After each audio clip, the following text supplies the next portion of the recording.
Well, hello there, ladies and gentlemen. Welcome to episode number 38 of Titanic Talks. Hello, how are you? It is your main man, Titanic Sinclair, and it is almost November. Holy smokes.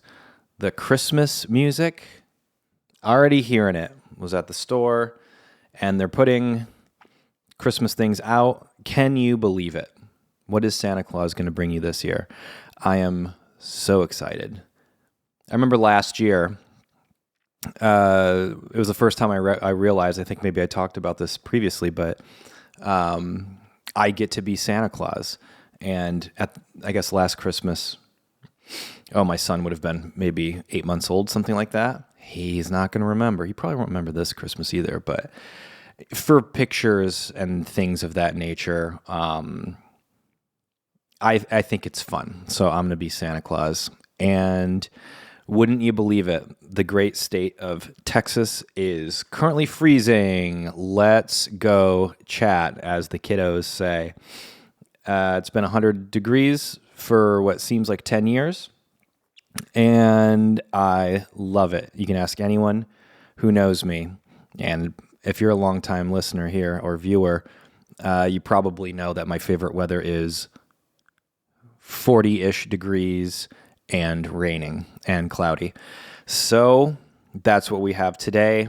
And I think maybe I might have a little bit of a runny nose. So I apologize ahead of time. I'll try to keep my sniffs out of the SM7 here. Microphone. What has been going on? Well, I'm sure you noticed I had been releasing these on Fridays, and I think I want to do them earlier in the week. How's that sound? So this will count as last week's. Got to get real with you for a second. Received terrible news and have been sad. Horrible. News, as of right now, everything's okay. Someone close to me was diagnosed with a very bad sickness. So that's part of life. And hey, we're going to have to deal with it. And I think they're going to trudge through and knock it out of the park. The prognosis seems, for as horrible as it is, manageable. So not sure if you are a believer in the power of prayer, but maybe just good vibes if you have any. Send them in the direction of my family if you could. On a lighter note, Southern Galactic by Caleb Lee Hutchinson is available. It is out now. You can go listen to the whole thing. I produced the whole darn album and wrote a good amount of the songs with Caleb. And one of them is, it's my son's favorite. When we were recording it, he was hanging out in the little studio with us for a lot of the recording sessions. And it was adorable. And his favorite is a song called Far Away From Her, which I penned, and I'm so happy that it made. I'm happy Caleb liked it, because I was just really obsessed with it. Delicious HEB unsweetened sparkling water. Lemon flavor. Let's go, chap. Far Away From Her, definitely a fun song. Caleb wrote some really, really amazing tracks on that one, and we went out on a limb, I would say. And, just did it. I apologize. I'm really excited about it, though, and it was so much fun to write and record, and the process was certainly, it went swimmingly, and big thank you and big shout out to his whole team and everyone in Nashville who's working the record right now, because they're doing some really cool stuff with it.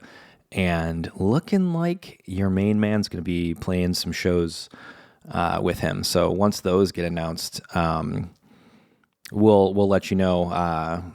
Hopefully doing some. I don't know. Maybe I'll play some bass. Maybe I'll play some guitar.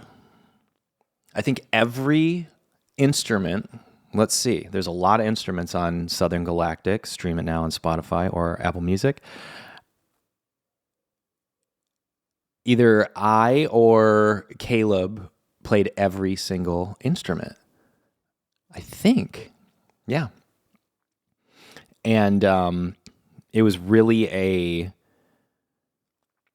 I did an episode of his podcast. I think it is going to be out soon, and we kind of go a little more in depth about the recording process, the writing process, and it was very modern. But I told him we're going to do it like they did in the '60s, so everything was tracked acoustic and vocally. I think we did like 3 songs a day, if I remember correctly. It was about that. And just went back and got any pickups and things of that nature. But I think it does have that Titanic Sinclair sound, which I've had a couple people recently kind of ask me like what that is. And for the most part, a lot of when I produce a song for someone, I guess that's why you go to a producer. I like the way your records sound, right? And I think it's mostly like the synthesizer decisions that I make. I guess some of it is when I mix a certain way too. And it's hard to say because if you're a creative person, you know what I'm talking about. When you're in like the flow of something and you're just doing your thing, something that you do might not seem like it is necessarily quintessential to your fingerprint. And there's just certain things that I just do, but they don't feel like they're mine because I hear them on other records and it's like, oh, that sounds great. I'll do that. Tangent. But I've been recording a ton and just absolutely loving the Mustang bass. It is just a huge vibe. And for our channel members here, if you'd like to become a channel member and get access to a whole host of old videos and new, I've been recording and starting to cut those together, and they're starting to feel good. So I think I might kind of drop little teasers so people who want to watch the teaser and get excited about the full video, if they feel so inclined, they can become a channel member, and watch the whole video. And they're kind of turning out long, but I think there's some good stuff in there. And boy, oh boy, the stuff I'm writing and recording right now, really the main reason, a big reason, was when last week's, which is now this week's podcast here, I was just feeling very upset and emotional. And typically what I do in that situation is write music. And I've been waking up so early. I'm waking up now earlier than my son, which is, you get a little bit of dad time, you know? Are you a dad or maybe a mom and you're watching, a mother? And shout out to the mothers watching right now. Man, I used to be one of those people, you always hear, oh, it's, Bill Burr has the joke. It's the hardest job in the world. And he has the whole bit about bending over to put a DVD in a DVD player. No, but obviously he's being facetious and silly about it, but definitely seeing a mother in action. I think when you're a child, you don't really realize it, but now as a father, seeing a mother in action, it's just a different thing, and so shout out to the moms because you're doing the Lord's work out there. And where was I getting at with that? Completely lost my train of thought, but I guess we can land on moms being awesome. Waking up early. And that's become daddy time. Daddy Sinclair over here. And it's nice because it's quiet in the morning. It's the only real silence you get in the house with a little, I guess he's a toddler now. Which, hey, not complaining. He cracks me up every day. It's just something hilarious. Yesterday, out of the blue, like, we had like handed him he wanted like a squeezy apple, it's not cider, it's not juice, sauce. Woo! Brain hasn't been working. Applesauce, and just out of the blue, he goes, "Thank you." We looked at each other like, "You're welcome, buddy."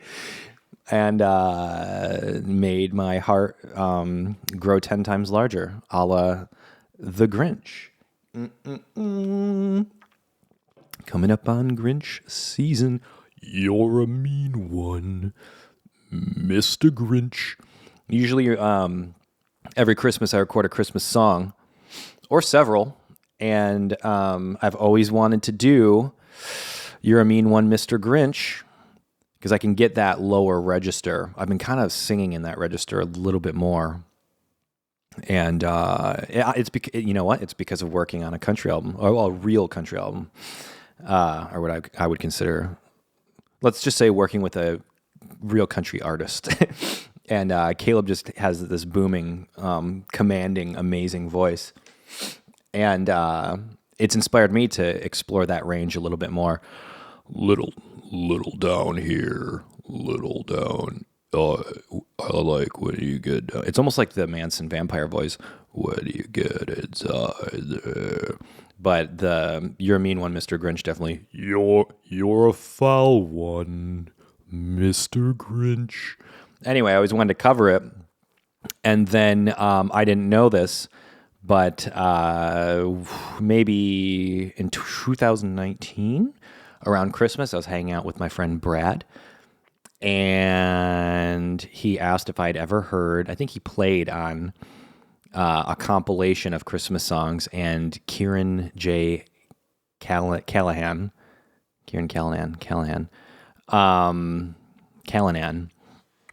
Australian artist who's amazing. I can't believe Callahan, that's right. You should definitely check Kieran out. Hilarious dude. I've been able to hang out with him, and it's just like being around a human being who's a cartoon character. Very funny. And the Bravado album is just hilarious.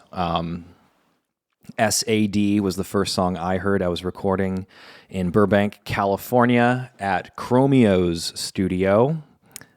Cool band if you've never heard them. Needy Girl, I think, was their big hit. And they're just all around awesome human beings. And they have a crazy studio that I was recording at. And the producer that I was in the session with, were kind of, there's multiple rooms in the studio, and Kieran happened to be there and was walking past and said hello. That was the first time I had met. We hadn't hung out at that point. And my buddy goes, he left. He's like, "You got to see this video right now." And it was SAD by Kieran J. Callahan. Highly recommended. I think most people probably know Kieran from that Big Enough Thing video. That went super viral. And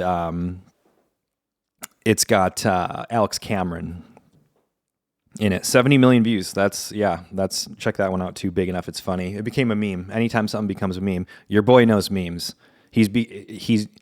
I am a meme. You've probably seen it.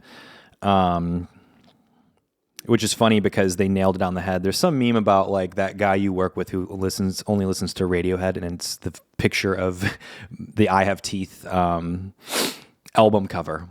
And I've had about 50 people send it to me over the past couple of years. But it's weird. You'll be scrolling through on the internet and see something that you made, and you're like, hey, it's not mine anymore. Or, it's not yours once it becomes a part of the internet zeitgeist, which is fun. And Kieran is a part of that as well from the Big Enough video.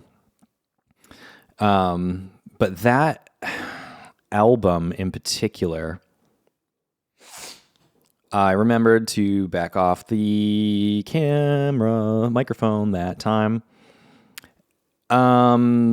What's the other song I like from that album? It is called, he also did this, a whole album called Return to Center. And Kieran did. And I guess it was a concept album, and the whole thing was he bought all this gear from Guitar Center, recorded the album, and then returned it. Hence, Return to Center. Pretty fantastic. Anyway, Bravado was the album I was talking about, and the song that I like is Living Each Day. Australians, they're always really funny. Why is that? Why are Australians so funny? I love Australians. That's all there is to it. I never got to meet or hang out with Alex Cameron. I've said it before, I think here, and I'll say it again. I think he is maybe my favorite current living artist as a fan, which is nuts because a bunch of my friends have been working with him, and I've just kind of been in the corner like, hey guys. And my favorite producer is Australian as well, currently, which is Kevin from Tame Impala. Really cool stuff, just does everything that I like, and I love singers who also write and record. There's something that happens. Not that you have to do it all yourself, but there's something special. Jeff Lynne, right? ELO, good stuff. And of course, you've got the Beach Boys. Oh, I wanted to make a comment. Here's how you know. When I first, signed on to produce the Caleb Lee Hutchinson album, he and his team were kind enough and thoughtful enough. They gifted me a signed album that was signed by the Beach Boys, and I thought that was so cool that they knew how much I love Beach Boys. What a nice thing. I've got that in my office now. So, what else has been going on? You ever eat party bread? Apparently, it's a thing. It's called party bread. They don't make it anymore. Maybe you haven't eaten it. I had a craving. You ever get a craving that you have to satisfy it? I've been doing this a lot lately. Being in South Texas, in the middle of nowhere, you can imagine things like ramen or Turkish kebabs, pho, things of that nature. Harder to come by. You can get good brisket and barbecue in general. Just throw a stone and you'll find barbecue down here, which I always get excited when my friends are out of town. Come in from out of town. That's always my excuse to absolutely gorge on barbecue. But so I've been having these cravings. By the way, the one I had was this. It's like pumpernickel or dark rye. You can do it with marbled rye bread, which you can pretty much get anywhere, and spinach dip. My grandmother would always have that. So we'd be over for Easter, Thanksgiving, Christmas, or hey, just any given Sunday. And for some reason, there was just always this party bread, which was maybe 2-inch by 2-inch squares, and it comes in a loaf. It was very dense, That's what I liked about it. So I bought the pumpernickel, I bought the spinach dip. The bread was too soft. It was good, but it was too soft. And I was like, I looked all around the grocery store and I couldn't find it. And so I did a little bit of research, and apparently it's been discontinued since 2015 or something like that. And there is a petition to bring it back. Apparently Pepperidge Farm made it. And I'm sure they remember. Get it? Meme jokes. Why am I talking about party bread? Oh, I just was wondering if any of you have ever had it. It was awesome. It was very good. I wanted to say it had like a rosemary or something like that. But it was fun. It was made specifically for appetizers, I believe, which would make sense because, my grandmother would have been, I guess, entertaining quite a bit in the 60s and 70s when things like that were popular. Also been craving, I got to tell you, one of the best meals I've ever had, it would have been, I was in Istanbul in Turkey, and one of the craziest meals I've ever eaten. We were on the road, on tour, and we said, hey, we're in Istanbul. When's the next time I'm going to be here? Let's go have a crazy meal. And so we did our homework and found the place to go to. And there was a massive table full of food. And I don't know, there's maybe like 10 of us. And we feasted, and the bill was like $80 US. It was unbelievable. But the kebabs there were great. Turkish style, is it doner kebab? I love those too. Different thing though. And so sometimes you're craving a specific kind. I was craving the Turkish, and I've been making them. And I gotta say, 10 out of 10. Really good. The key is harissa paste and a healthy amount of cumin. And you got to use lamb. Good times, good stuff. More very encouraging and positive comments from everyone about Finn's parents. One of my side projects that just earlier in the month released the first song. We've got more coming, which I think are way better. That one, I think Really Big House is cool and fun, but that was just like kind of the first thing that was recorded or written for that project. And the stuff that I've been writing and producing for that, I'm just extraordinarily happy with. It reminds me of like the first solo album I did, kind of taking it back to basics, even though there's some really cool grooves. It's almost like how about this? I said this actually to Chelsea when we were recording. I was like, this is sounding the way my first album sounded in my head, but I didn't know how to do it because I was too new and young as a producer. And I'm getting the sonic, I guess, palette that I was aiming for at that time. So pretty fun. And it's these days, if you're a content creator, it is pay to play. Even if you're not a content creator, Instagram posts, do you want to boost this post? I don't know if everyone gets that, but it's constantly and relentless on mine. And it's like, yeah, okay, I'll spend $10 or whatever to promote it. And then suddenly you get 10,000 views or something like that. And it's like, are these real views? Like, who knows? And all of the social media platforms are doing it now. And so I was like, all right, well, with all the artists I work with, I typically just do like a standard run of the mill, Google ads thing. That's a good one for everyone too, who's asking, how do I get, exposure? Promote on YouTube. Honestly, people will see it. I've never really done it.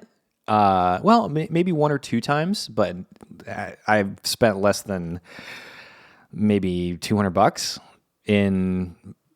since 2007 when I started releasing stuff. So I was like, oh, you know what? I'll put some money behind to promote Really Big House. And it was denied due to the reason that Google gave me was political campaigning in Argentina. So if you've heard the song, I certainly have. Wondering what in that video and or song maybe had to do with political campaigning in Argentina. Hey, who knows? And Taylor Swift is a billionaire. We defend billionaires on this show. I guess I like her now. Pretty silly. There's a super viral clip going around of some songwriter in Nashville saying how on her most recent record, two of his friends wrote a song for her or with her like 10 years ago, and she put it on the new album and didn't give him publishing. Who knows if that's true, but I believe it. That's what I mean too. People got so upset with me because I said, Taylor Swift and Hayley Williams, I don't buy it. That's what I've been saying. I don't believe them. Never met Hayley. I met Taylor. I want to get to a point where I like them. I do. I can see why people like them. Their music.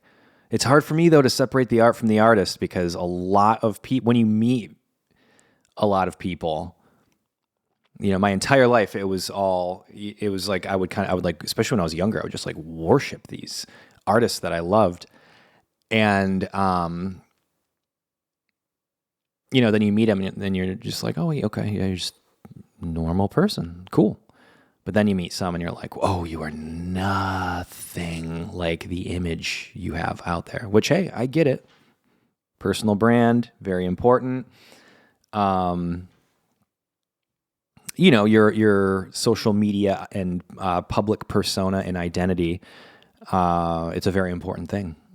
And it's better to have people think you're cool. And look, I know. Better to at least, fool them into thinking that you're a good person. But, it's just, there's, let's just say, people I know very well, and they come out in interviews and it's just like, that's not you. Can you blame them though? I guess I can't. And Taylor Swift's a billionaire because of it. So, hey, look at that. Anyways, what's going on with this? 90% of my scrolling is people going to restaurants and eating, drive fast food and eating the food in their car and talking to the camera about what they're eating. What is that? And there's this thing, it's always this... It's a trend, I guess. A lot of the content I watch, it's either music-related stuff or food-related stuff. And it's always people, and they'll go to Raising Cane's, if you've been there before, which, by the way, it's chicken fingers.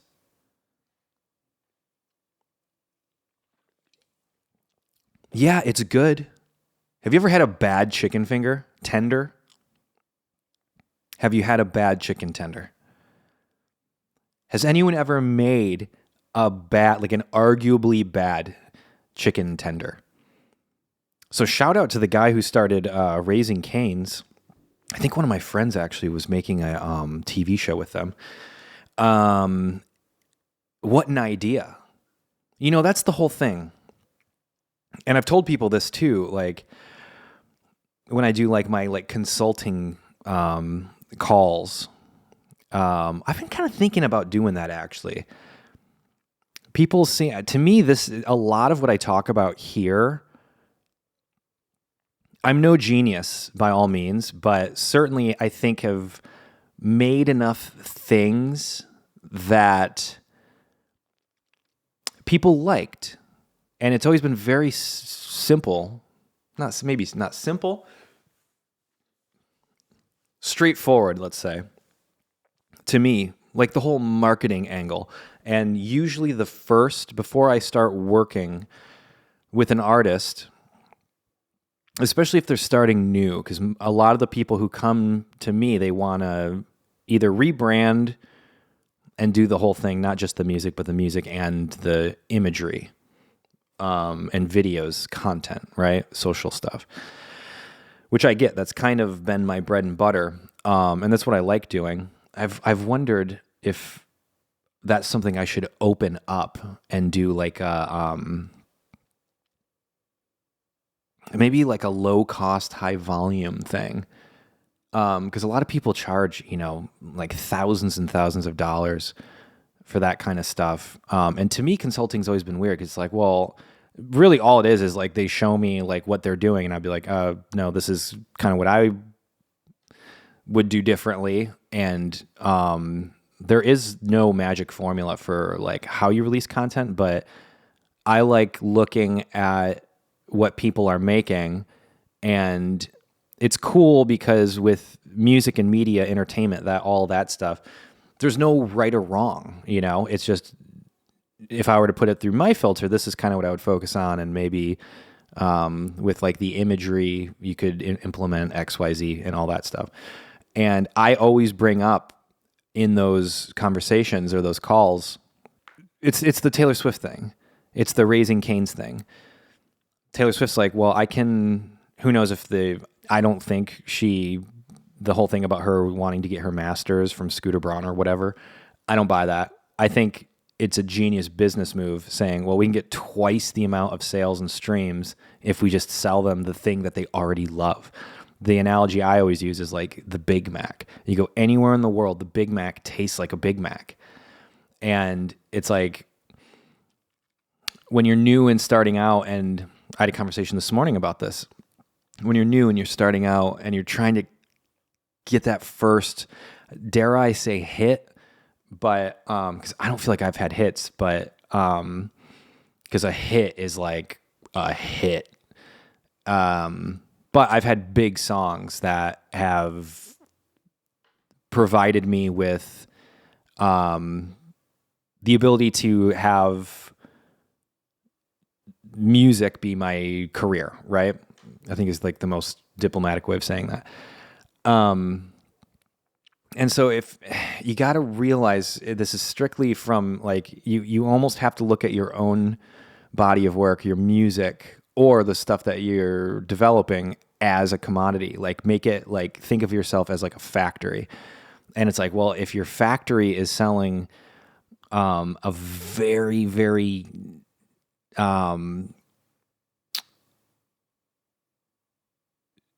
you have to know your market.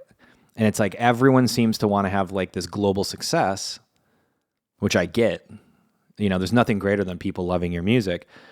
But if the type of music you make doesn't have that built-in audience already, you can't be mad or upset about the fact that it's not connecting with millions of people. And I did that for a very long time. Now I'm making silly stuff with my friends that it's legitimately just for fun, but because that's what I love to do. If it streams, great. But, I've had the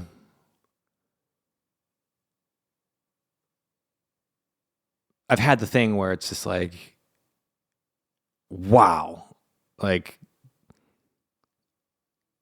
this is cool. I did it, and we've talked about this before, but that didn't make my life any better. And I realized I just like making stuff with my friends. But if you want that audience, that large audience, like really think about, not that you necessarily need to like write and record stuff that's exactly like another artist, but at least pay attention to it and be like, well, what is it about, you know, because even I can listen to any of these like huge pop songs that I don't necessarily like or enjoy, but I can still be like, oh yeah, it's got a hook, it's got a catchy hook, catchy beat. These days you're lucky to get a melody, but and you know, it's like that seems like something that young artists that I talk to at least a lot, I kind of have trouble with. It's almost like, and I always tell them the same thing. Write a couple songs as if you're writing a nursery rhyme. You don't got to show anyone, but do it. Prove to me that you can do that, because everyone alive, for the most part, maybe in the Western world, knows the melody to Mary Had a Little Lamb or Happy Birthday, the Itsy Bitsy Spider, and all that stuff. It's amazing how simple it is, but it's good. So I was watching that Blink-182 interview with Zane Lowe, and man, I botched that one. Yeah, I'd say the whole team botched it. Maybe not botched it. At the time, previous project, we were doing the whole thing where everything's always in character, and we got a Zane Lowe interview, and we had decided, because at that point there had never been any actual real interviews, so we did like a soundboard. We're like, we're not going to meet in person. We're going to do a soundboard over the internet, over the phone or whatever. And everything he asked, we'll just have pre-made, you know, responses. It was funny. It was a bit blah, blah, blah. But looking back now, because at the time I didn't know who Zane Lowe was. Silly me. It was maybe 2016 or something, 2017. And I didn't know somehow.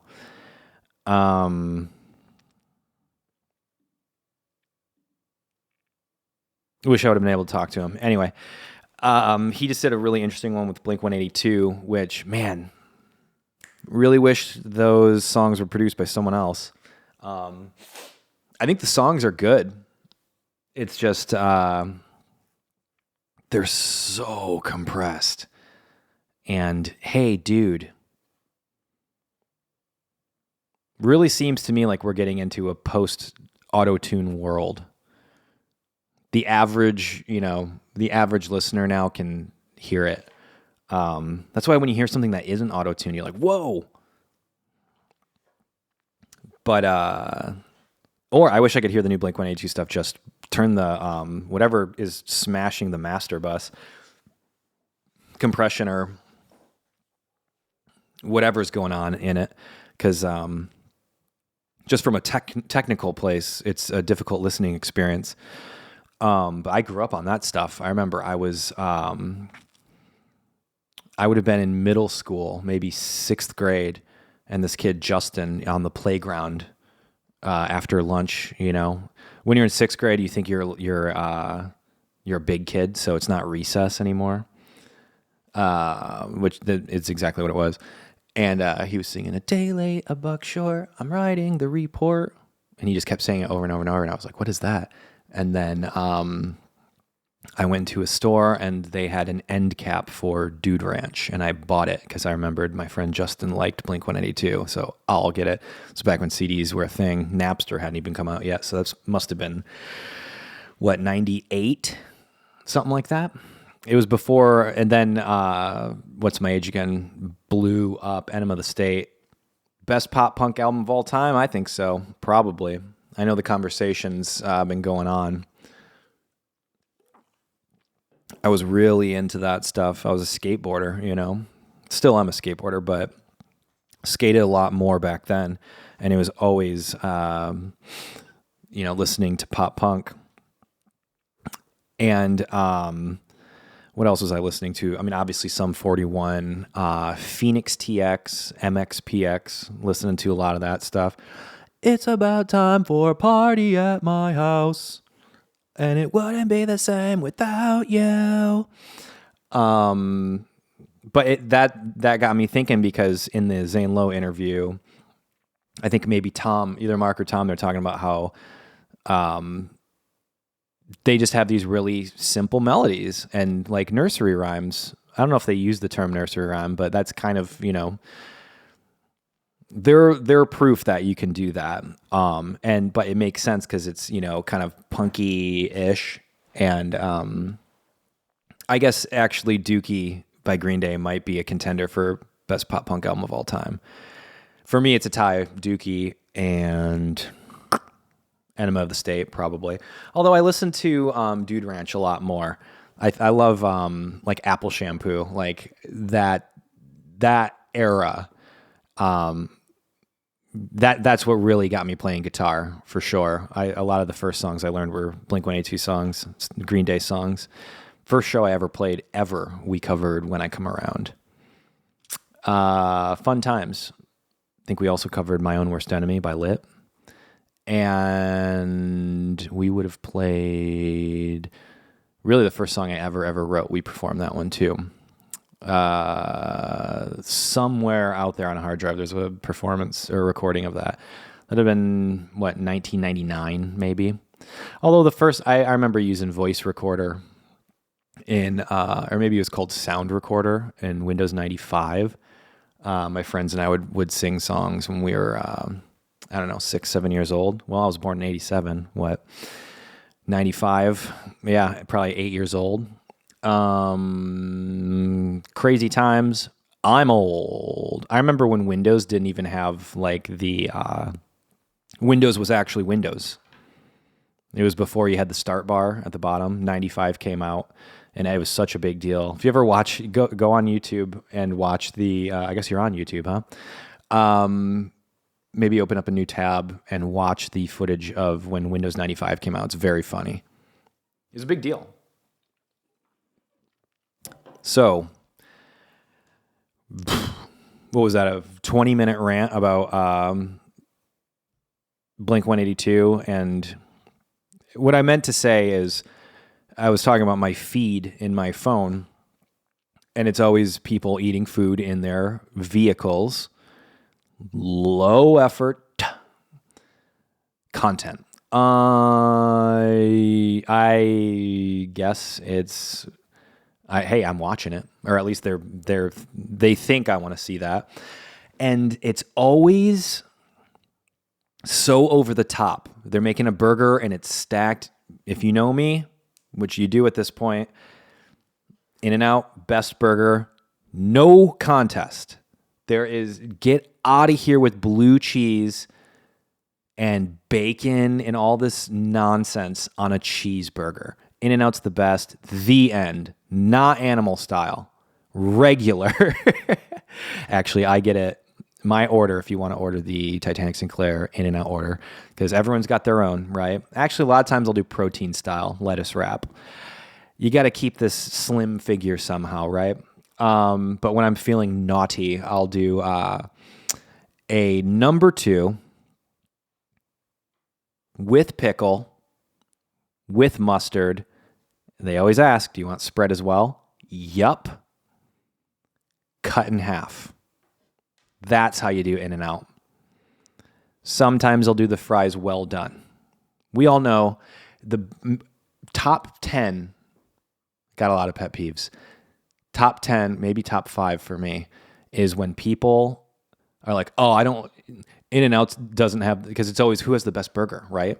And you always have the contrarians, which I dabble in the contrarian lifestyle myself, but In-N-Out's trash. Their fries suck. Hey, dude, guess what? We're talking about burgers and not fries. How about that?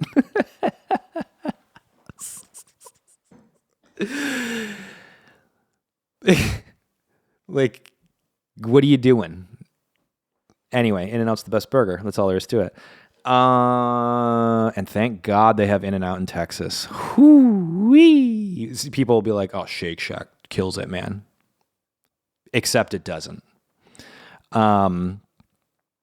Raising Cane's, on the other hand, you get people that it's the best fast food and this and that, and I'm like, it's tendies. Chicken tenders. But all these people, for some reason, maybe it's like a marketing campaign that they're doing. Like, did you know you can get a whole cup of Raising Cane's sauce? And they take a chicken finger and just dunk the entire thing in this gloppy mess of. And by the way, the cane sauce, what is it? Just like mayonnaise and ketchup, like mixed together. And they make it this big deal. You can ask for a whole cup of it. It's like gross. I'm not a big sauce guy.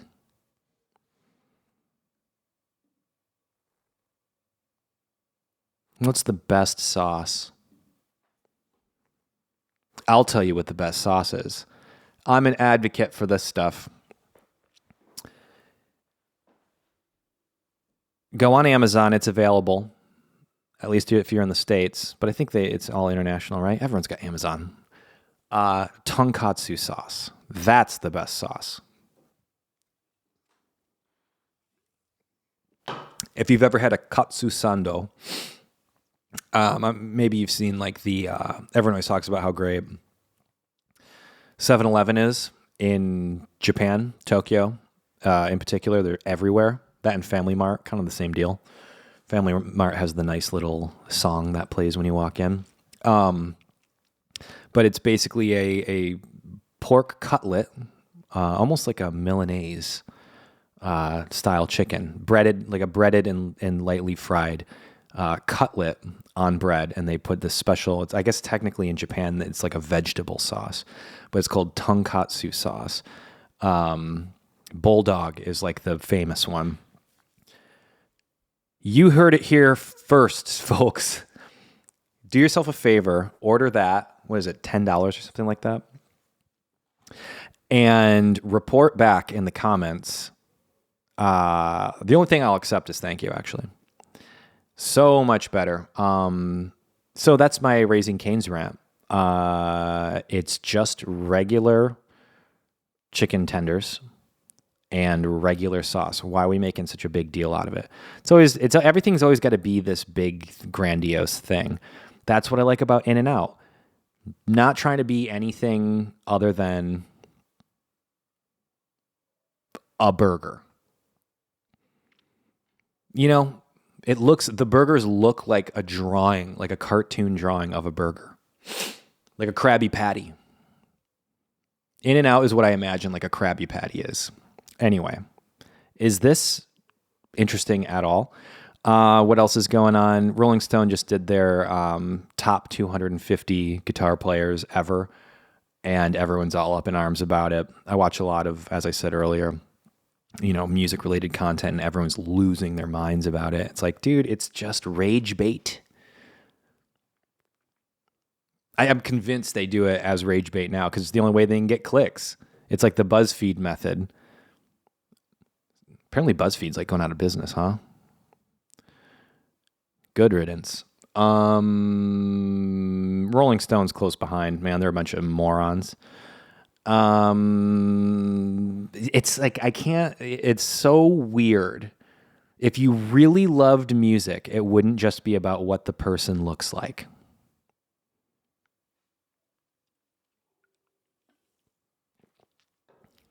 But everything's so political now, and it's just people are bored. I think that's what it kind of boils down to. People are just like extraordinarily bored, and they want to be angry.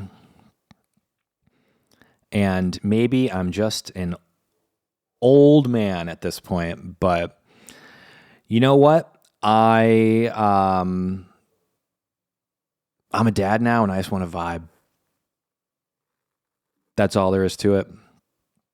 And speaking of vibing, I wanted to recommend the album that I've been listening to on repeat, nonstop, for a couple weeks now. I think it's going to be, at the end of the year. We'll predict this now.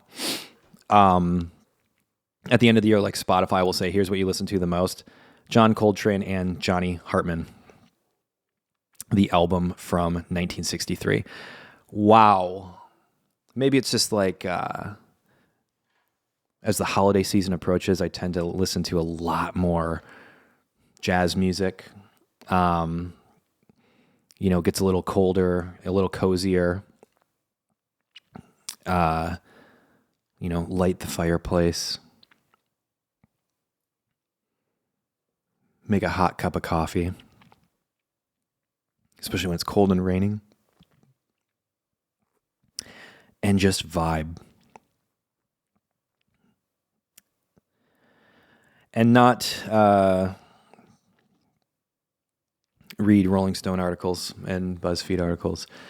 Anyway, people were talking about how ridiculous the list was. How weird is it to list like the best? It's like, well, are you really going to put... I get it. Hendrix is always number one, like on all of those.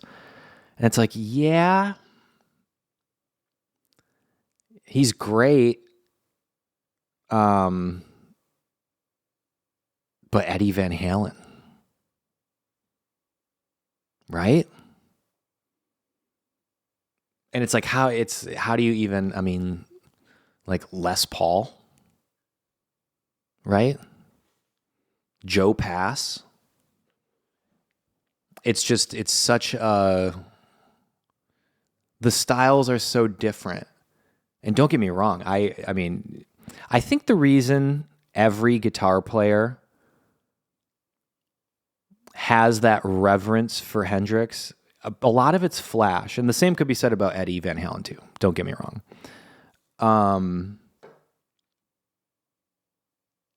I think they did put Prince top 10, but he's one of the best of all time. Really, really hard to like compare them all though, because they're so wildly different. Like, I think the reason guitar players like Hendrix is because it's really fun to play that stuff. And especially when you're like a kid or a teenager and you play like Purple Haze for the first time, it just, you feel really cool. I can't help it to this day. I pick up a Strat and it's Hey Joe or Spanish Castle Magic or Foxy Lady. Great stuff, but best of all time, it's like there is no best of all time. There's so many incredible singers and guitar players, and making a list just seems silly to me. That kid from Polyphia was on there too, and I had to laugh because there's a viral video going around of what Polyphia, or no, what influencer guitarists sound like, and it's just a guy just like making nonsense tapping noises. I don't really like that style of... I get it. It's technical. It's hard. Yeah. The thing when I was in high school and everyone was trying to do, because we all played in like metal bands, and grind was very popular in our music scene, grindcore. And then like tough guy hardcore stuff. Tough guy stuff was all just kind of, which I prefer. I just like that kind of thing. But everyone was trying to do sweep picking. If you're a guitar player, you know exactly what that is. It's very hard. I've never been able to do it, but a bunch of guys and bands around in my scene, they would just, that's all they did is practice sweeping. It's cool. I get it. But it's just kind of like, it's exhausting, That's why I could never listen to like a lot of like that fusion stuff. I respect it. I like watching it live. And even, especially like there's this weird kind of fusiony, progressive jazz, I guess you would call it, like prog-ish stuff. And yeah, it's music for like ultimate music nerds. So I get it. And it's cool and it's good, but call me old fashioned. I like to just kind of, groove along and sing along,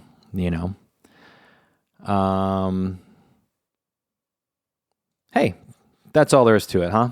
Let's take a couple questions here. Let's see here. Here's one from Ollie. I want to say a huge congrats on Finn's parents. Really good stuff. Thank you, Ollie. I was wondering if you could go back in time and see someone live who you no longer can see. Who would it be? And a concert that you have been to in the past that you would like to revisit. Wow, that is a good question, Ollie. Go back in time to see someone live.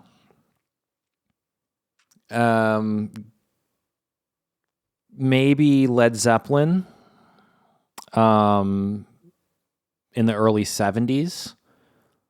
I would have loved to have been able to see David Bowie on the Ziggy Stardust tour. That would have been really enjoyable.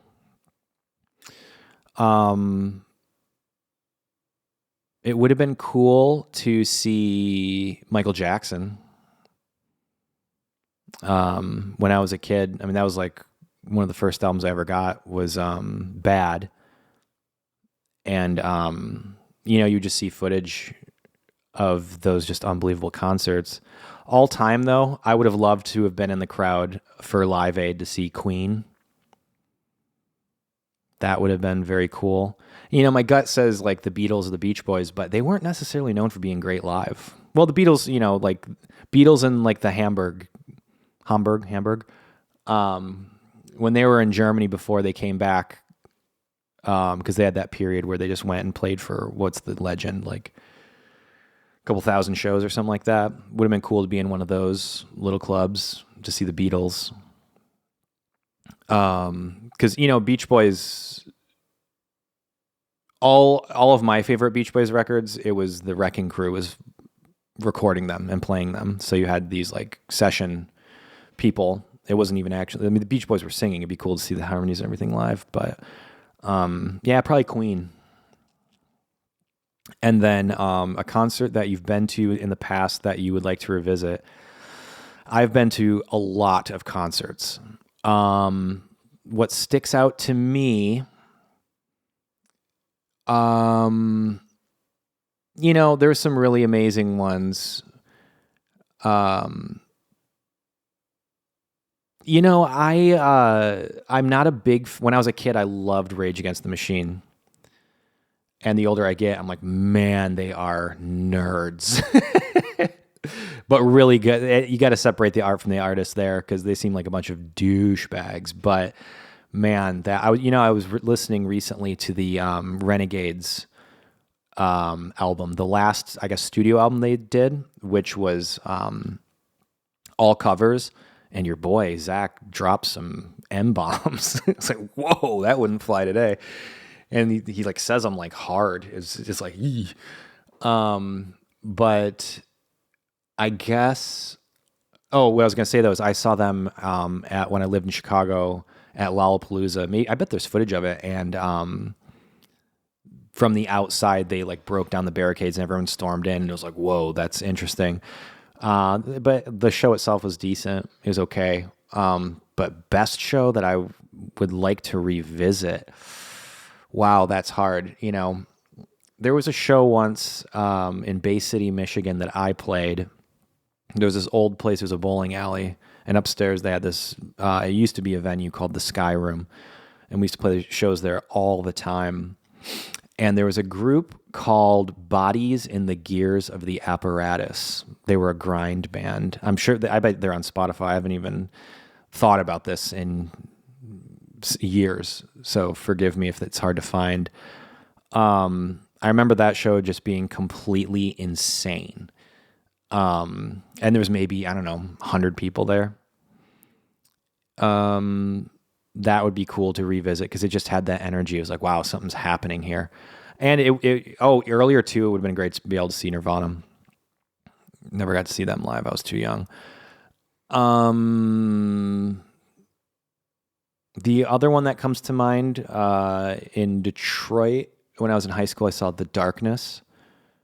And, which if you don't watch Justin Hawkins Rides Again, Justin, the, lead singer and guitarist from The Darkness, he has a YouTube channel now, and it's amazing. Really, really, really good stuff. That was one of the best shows I've ever seen. It was the loudest show I've ever been to, for sure. I couldn't hear for 3 days after that. Super duper fun. And let's see. We'll take one more question here. Where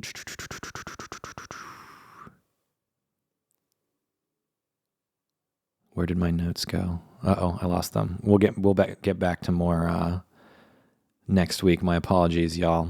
My tabs all went crazy here. Thanks for watching. Did you have fun? Did you enjoy that? I enjoyed myself. Hopefully I was a little more lively this week. It's been a tough couple of weeks, and life can be difficult. And I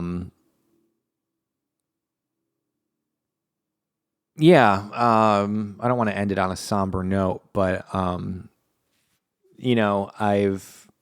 when people close to you are faced with an immediate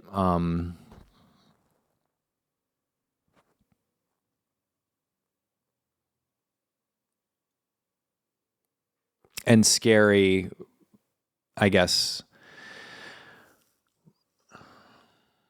situation where your mortality is not in question, but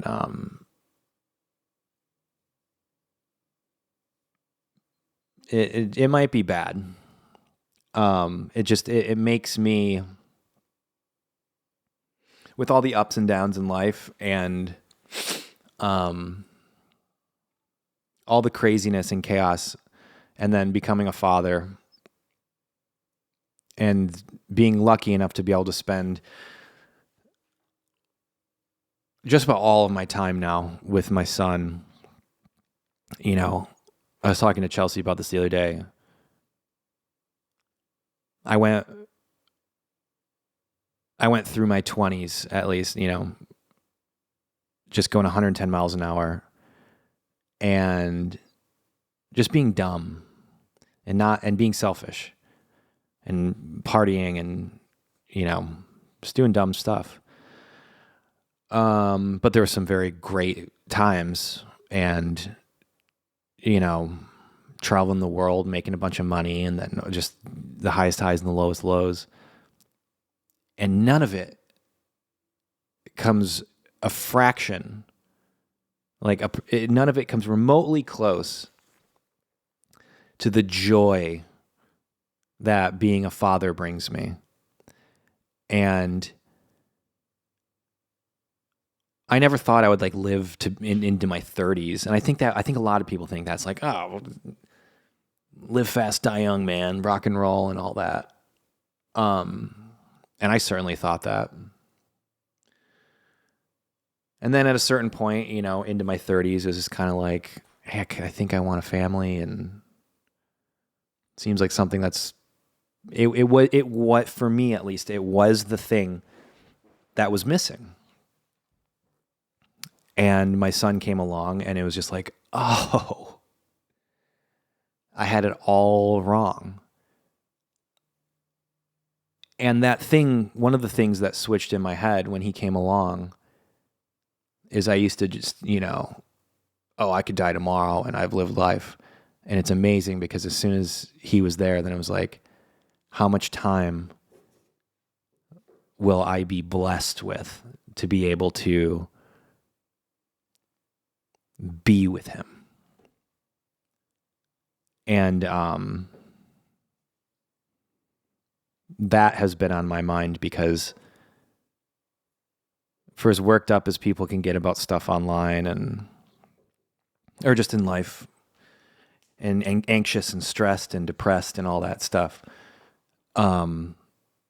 it is a miracle that we're all here, and the time that we have here that we can spend with our loved ones, it is truly something to be cherished. So on that note, I hope you all have a good week, and we'll see you next week. Thank you.